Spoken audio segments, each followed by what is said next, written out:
कोल्हापूर जिल्ह्यातील हातकणंगले तालुक्यातील अंबप गावात बिबट्याच्या दर्शनाने एकच खळबळ उडाली आहे। शेतात मका पिकास पाणी पाजत असताना अचानक बिबट्या दिसल्यानं शेतकरी आणि शेतमजूर घाबरून पळाले।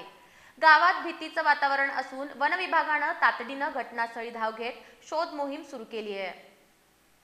अंबपवाडी रस्त्यालगत असणाऱ्या बावडेकरांच्या शेतात दुपारी मका पिकास पाणी देत असताना शेतमजुराला अचानक बिबट्या दिसला।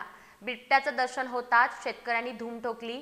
परिसरात जवळच कुत्र्याचा मृतदेह आणि त्याचे अवशेषही आढळले, ज्यामुळे गावात भीतीचं वातावरण निर्माण झालंय। घटनेची माहिती मिळताच अंबप ग्रामपंचायतीने वन विभागाला कळवले। वन्यजीव बचाव पथक प्रमुख प्रदीप सुतार तसेच अमोल चव्हाण, मतीन बांगी आणि विनायक माळी यांनी घटनास्थळी धाव घेतली आणि शोध मोहीम राबवली। ड्रोनच्या माध्यमातून 2 तास परिसर पाहणी करण्यात आली, मात्र बिबट्याचा ठाव ठिकाणा लागू शकला नाही। वन विभागाने नागरिकांना सतर्क राहण्याचे आणि रात्री एकट्यानं शेतात न जाण्याचे आवाहन केलंय।